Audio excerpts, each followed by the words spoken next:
the cooking part with kids. So the cooking part is fabulous because it's passing down maybe traditions, maybe your old recipes, right? Teaching new skills, motor skills in the kitchen, safety skills. What else can you guys think of as far as getting kids in the kitchen? What are the benefits there? Anything that stands out to you? The math skills. The math skills. Reading, fractions. You know, the fractions can be really tricky, but in the kitchen you get to actually tangibly handle fractions, which is great. Anything else? Yeah. Measuring, yep. Weights, scales. You can do that at the grocery store using the scales and doing measurements. Yeah. So we have a guest chef with us tonight.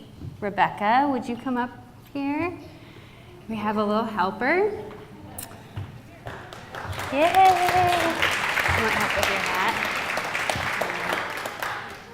Oh wait, that's backwards.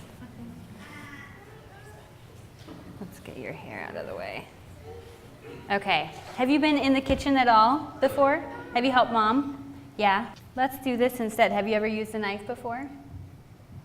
A sharp knife? Okay, so you're going to take it in your hand like this, and you're going to hold your food. You want to always hold your food so that it stays in one place, and you're just going to go like this.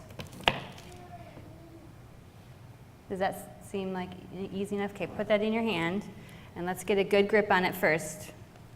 Okay. And then you can just kind of draw it back. Yep. Perfect. You're a pro already. This is great. Okay, so while Rebecca's chopping these, I think Katie's going to go ahead and do our little saute up for this first, our first recipe on the Moo-Shu chicken. So this recipe is a really easy recipe, and it takes just a couple minutes. So it's really good for nights when you're tired, you come home, you don't really want to cook.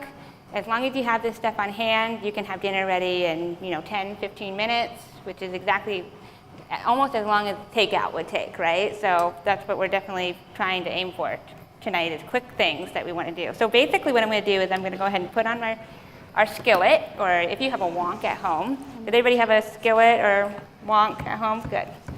And so what we're going to do is I'm going to go ahead and use some sesame oil. So has anybody used sesame oil before in the past? Yes, a little bit. So sesame oil is great because it has a lot of flavor, and it, you don't need to use a ton, so you can get a lot of flavor. And what I'm going to do is I'm going to do about a tablespoon, which is about the size of my thumb. So I don't usually tend to measure. I just kind of say, okay, well, this is about the size of my thumb, so that's what we're aiming for, or even like the size of about a quarter. We're going to go ahead and put that into our pan. And you could use other oils like canola or peanut or olive oil, but the nice thing about sesame is it does have that really great flavor, so you need less of it, really. You just use a little bit, and it kind of permeates the whole dish. So you can get this at all your grocery stores or any of the Asian markets around. And so the oil works to just kind of definitely get some heat going, to heat transfer to cook these vegetables really quick, so that way we can eat. And I'm going to go ahead and add in the garlic. And for garlic, if anybody's kind of chopped garlic before in the past, sometimes, yeah, it can be a little tricky. So there are some alternatives out there. They do have the minced garlic that's in the jar. I don't know if anybody's ever used that before. Or then they also have, I found this at Trader Joe's, which is a premium peeled garlic, so it's just peeled and ready to go. So sometimes the peeling is the hardest part. So we're going to go ahead and add that in.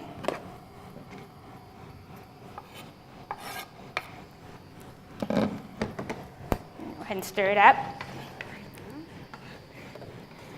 And then we're going to go ahead and add in our shredded cabbage. So Rebecca, you want to help me do this?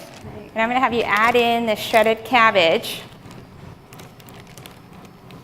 You could just go ahead and add that in. This is about 10 ounces of cabbage. This bag was a bigger bag, so I took some out last night. And they have these in the produce section at the grocery stores. If anybody's ever been to where they have the salad aisles, or where the salad, you can get the pre-baked salad. They have shredded coleslaw there. Or if you want to just buy cabbage and shred it up yourself, it's really easy to do. That was 99 cents at Fred Meyer. So, and then we're going to add in some shredded carrots. So you can get these, you know, at most of the grocery stores as well in that same part of the grocery store. So Rebecca, I'm going to have you go ahead and add in some of the carrots. Perfect. Has anybody used this before, the rotisserie chicken? This is a great alternative to fast food. You know, instead of going through the fast food on your way home from work or, you know, after soccer practice when you're super tired, just stop by the store. It takes about the same amount of time. Grab one of these, come home, and do this little Moo-Shu recipe. I love this for things like quesadillas. I throw it in soup. I actually use the carcass for stock, so when I get done with just shredding all of the meat off there, I just throw it in a pot with water, throw in some of my leftover vegetables, and let that simmer over the weekend and make my own stock, which is nice because then it's a lot cheaper and I know what's in there, right? Any other ways that you guys use the rotisserie chicken? Any other ideas or kind of your go-to recipes?